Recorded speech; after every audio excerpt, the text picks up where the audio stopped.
7 new electorates were approved prior to the 2022 national general elections.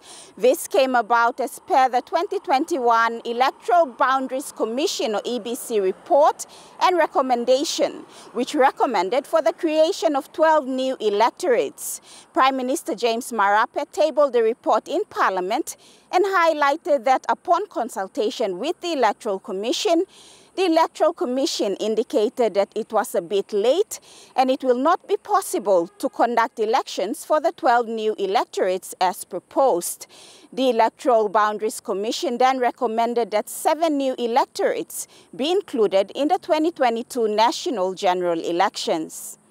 The 7 new electorates are Delta Fly in Western Province, Hirikoyari in Central Province, Popondetta in Oro Province, Nakanai in West New Britain Province, Wawaria in Morobe Province, Komohulia in Hela Province, and Pogra Payala in Enga Province.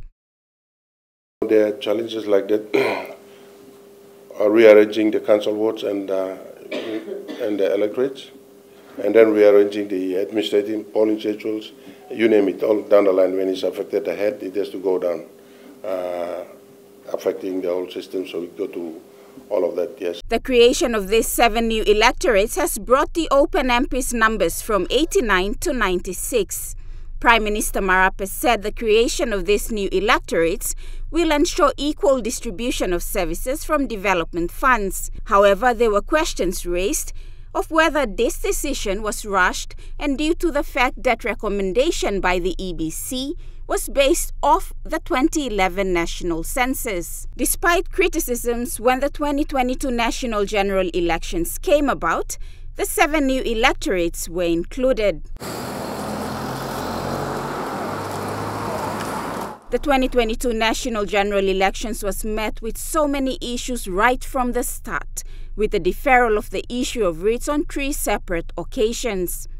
Think tank organizations, non-government organizations, independent researchers, and observer groups detailed in their reports the preparations, conduct, and delivery of the national general elections and made recommendations for the next election period in 2027.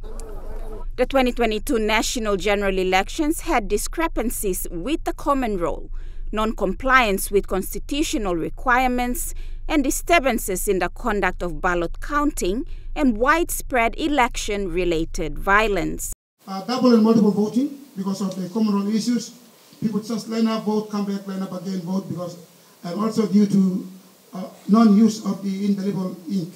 So people are just free walking in, walking out, walking in, walking. These issues, they say, undermine the principles of democracy and the rule of law.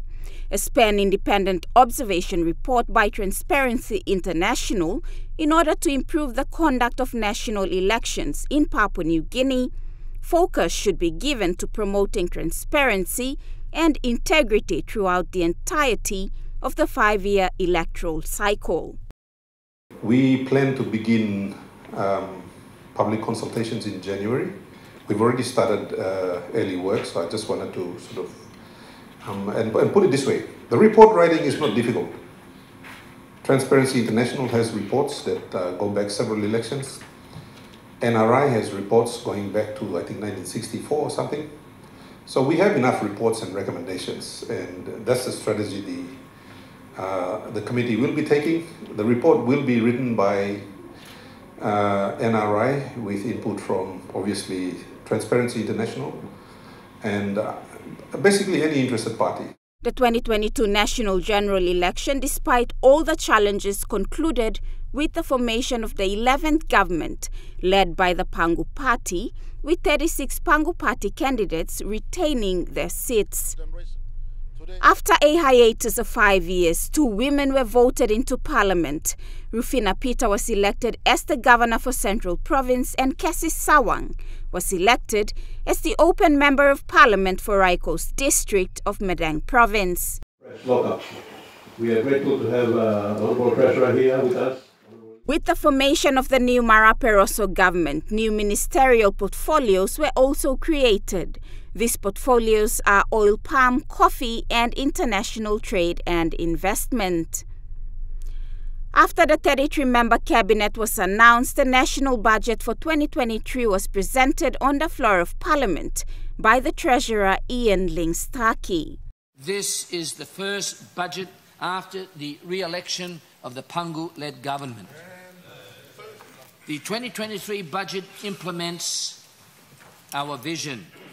This is a responsible budget of ongoing repair with a further reduction in our budget deficit by $1 billion kina. Another decisive step to a budget surplus by our target date of 2027. This is a budget that focuses on the key Pangu-led government priorities. Over 400 million kina extra for police and the judiciary, the largest and most significant investment into our law and order sector in our history. Over 400 million kina for more police, teachers, doctors and nurses. Not just an empty promise, but a promise backed by full funding contained in our 13-year plan. 1.1 billion kina for a major expansion in our provincial and district infrastructure programs. Going local and ensuring no province and no district is left behind. Over 1.3 billion kina in new investment for the transformative PNG Connect program.